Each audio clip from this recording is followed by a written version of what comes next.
in Singapore, there is Chinese privilege. And in the US, in the UK, maybe white privilege. In Europe, white privilege. Or in around the world, there is white privilege, right? But even within our communities, I think it's so important for us to like acknowledge that there is some form of biasness, systematic biasness that's institutionalized and that's ingrained in our society very, very harshly. And how are we as educators, changing that about Singapore, changing the dynamics and changing the frame that in the way that we teach children. Does that make sense?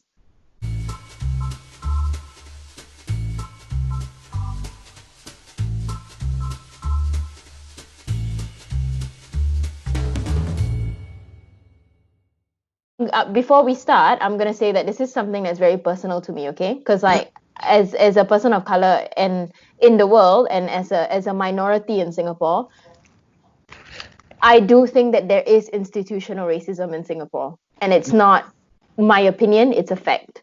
And I think that a lot of things in Singapore are very much swept under the carpet because it makes us very uncomfortable. So it sort of brings us to the topic that we're going to talk about today, like topics that are difficult to discuss with children. And these same topics are also something that we feel uncomfortable discussing with our own friends. Like if I am sitting with a group of friends and they're all Chinese, it's very hard for me as a minority to suddenly talk about Chinese privilege in Singapore, and in the same way, a black person may feel obligated to educate white people about their privilege, but they really don't have to. These white people should be educating themselves about white privilege, right? And it might not be to the same degree in the sense that we don't see Malays and Indians experiencing police brutality. It's not in the same context, but it doesn't mean it's not there. And it doesn't mean that it's not to the extent that we think it is. For instance, the plight of our migrant workers, that's racism. That's systematic racism at its core, because we don't care about them, because we see them as dirty, we see them as less, and they're doing all these little jobs that nobody else wants to do.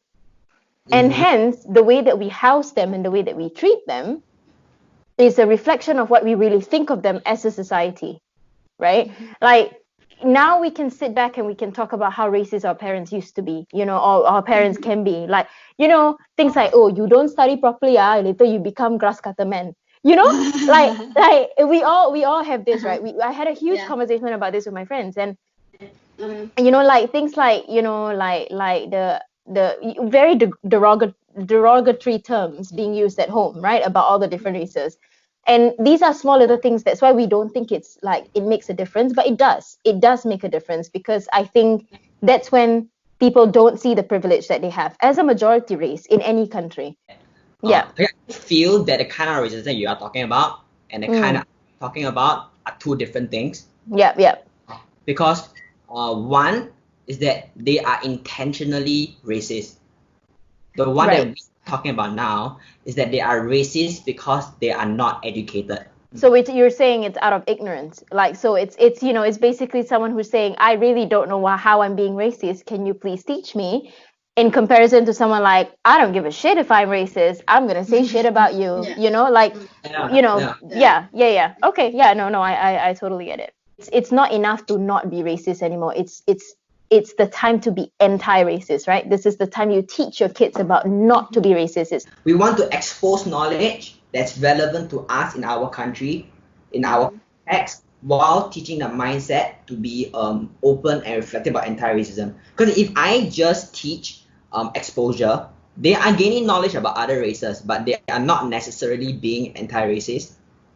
Having knowledge doesn't mean knowing about other cultures doesn't mean you're not racist against them. So I think I would still put myself at the exposure level. Yeah. But the only thing that sets me apart is the things that I expose the kids to. I think the way that we teach it in school and in classes is to sort of set the tone for the kind of generation we want in the future. It's difficult because when I talk to other teachers about how we should approach diversity, it is still we are still stuck in the teaching all the knowledge about the different races, or Indians eat what, Malays eat what. But even the way we phrase all these In the things, first you know, place. it is incorrect in the first place because I eat prata and I'm Chinese, Yeah. right? So, Such and then they also race. say things like, oh, Malays celebrate Hari Raya and Indians celebrate Deepavali. So Christmas I cannot celebrate because I'm Chinese, which is wrong, you know. And then even these terms, it has been taught like this to us.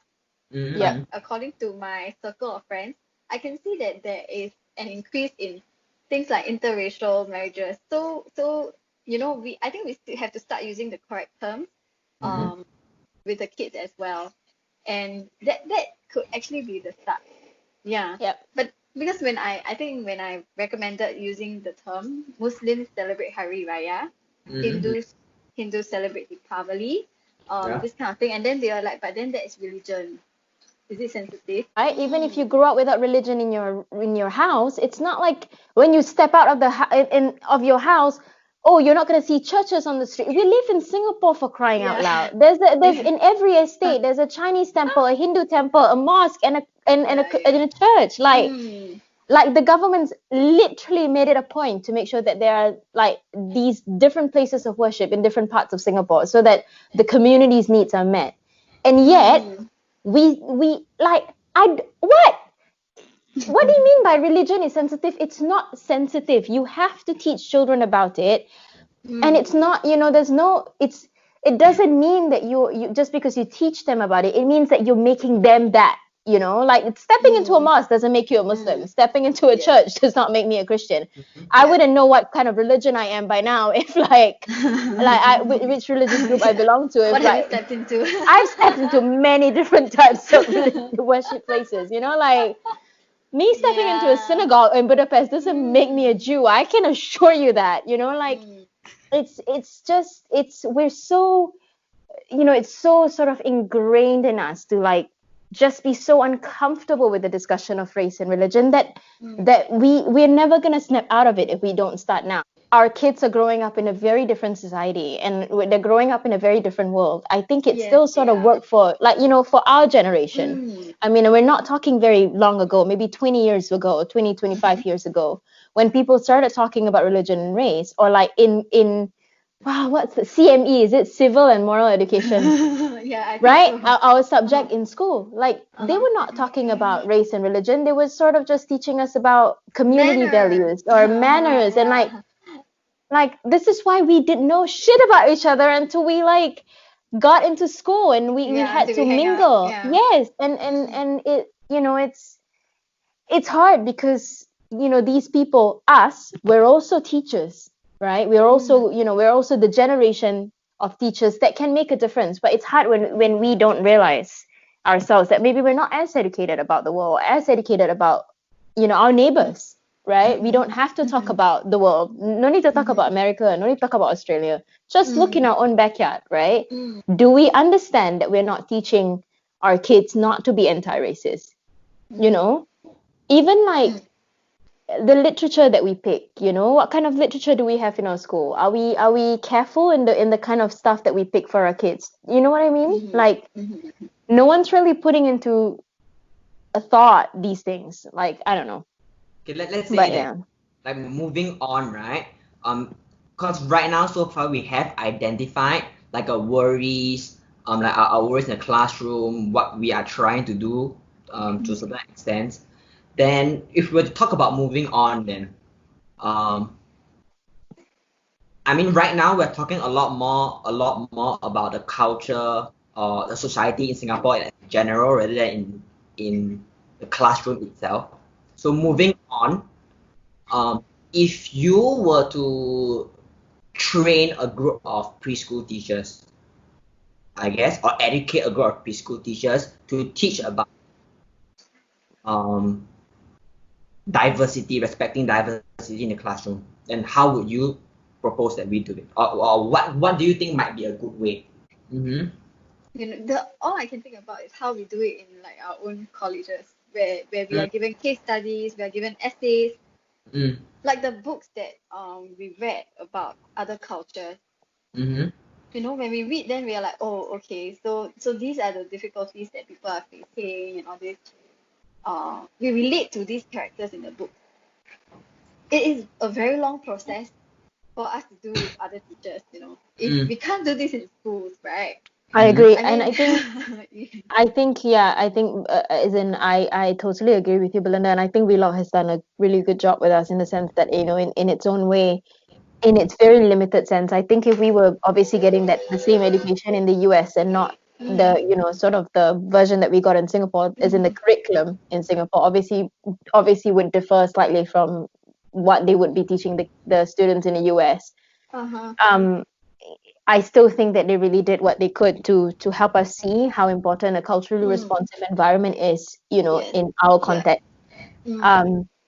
But then you're right in the sense that, like, how do we do that with you know, with Such a teachers who short are amount of in our time. schools, In service. who Yeah. in service teachers, or who teachers who are not in school anymore. I mean, of course, I think, you know, if we're talking about teachers who are still training in polytechnic and we lock out, there's a huge curriculum that you can do with them, right? Like, it Yeah. can be something that is embedded in every single curriculum as well, not just, you know, we can talk about family, you know, you can talk about how you know, ensuring inclusivity in family community partnerships, things like that. There's so many things that it can always be integrated in almost every single module that I can think of, you know. But it takes a very conscious effort to do it, you know.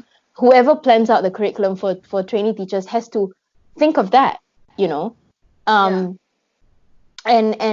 but I think, yes, I think the challenge for us is, you know, when we're already all in school, right? And how, you know, we all sort of come from different backgrounds, and we all come with different, you know, we have teachers from China, right, who might not necessarily be able to understand where we're coming from, you know, because they come from a fairly homogeneous community or society, right? And they, you know, it's hard. So because how do we do that? How do we tackle that, you know? Yeah, you know what I think is a bit odd. I think it's a bit odd that it's not part of Well, it's uh not the priority, right? yes, it's not part Not of our licensing. priority. Like, Yeah. it's not part of licensing. But thinking, going back to, you know, the conversation, like, no, the question I asked, you know, when I hear you guys talking about what is important for teaching culture, I kind of felt that we actually answered the question that I asked just now. Why, or what can we do to train teachers? By having discussion, by being reflective, and then by exposing and acknowledging that it does take time to develop this kind of perspectives, because it is a change of worldview, right?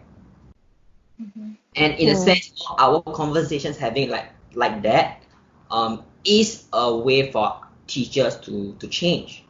Of course, if we aren't the principal, or if we aren't the center leaders, if we are working with teachers that are not receptive to this kind of idea, it would definitely be harder.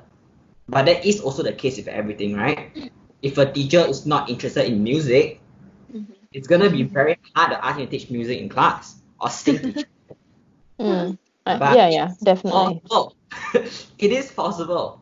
Cause my center leader, because Hari Raya is over, right?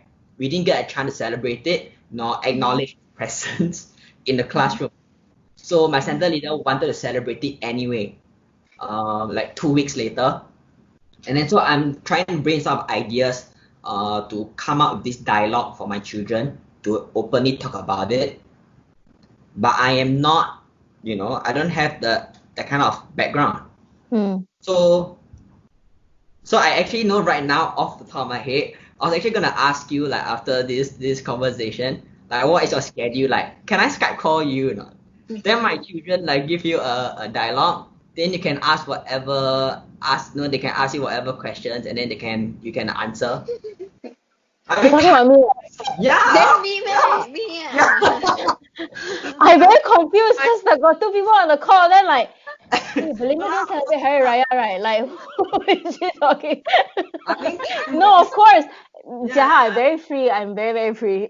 We are all so interconnected. Like, there is, like, even okay, even say we want to learn about Chinese New Year, okay? Like, we walk into a classroom and it's very diverse, and I have a lot more, say, I have a lot more Western pupils than I do with than I have Singaporean pupils. And it was very common when I was back in my previous school in Singapore. Okay, 70% of them are expats. And say I'm not someone who maybe knows much about the Chinese culture, and maybe I'm not as immersed in understanding about Chinese New Year and practices and stuff like that. Like I have like 15 Chinese friends that I can just say, hey, are you free? Can we call you? Or do you have 15 minutes in your day to come and speak to the kids about it? It might not be enough, but it would be defining enough, for them to be able to meet someone who is actually informed about these things, right? Like, this is what I mean when I say it's not enough anymore for us to just make excuses to say, oh, but how? I don't have the resources. We live in Singapore. The resources are all there. Like, there's a museum for every single race, for heaven's sake. Like, there are no excuses. The reason why the challenge and the problem that you are bringing up now is the entire reason why we are recording this in the first place, right? Yes, 100%. Yeah. For people to reflect and consider about. As educators, right? I mean, in every kind of conversation that we have, it's for the children. It's for the kind of community that we want to build in the future. And if the kind of community that we speak so much about how, we should love everyone, we should accept everyone, and, we shouldn't be racist and we shouldn't look at color, blah, blah, blah, blah, blah. And it's what we call performative activism. You're not living it. You're not in your life living it and practicing it and trying. And this is why I think it's so important that it starts with us as well. As educators, if it's relying on parents to do that at home is another, it's sort of another step. But if it doesn't start in schools, then I really don't know where it will start. It has to start in your own backyard. So if it's not at home, it's got to be in school.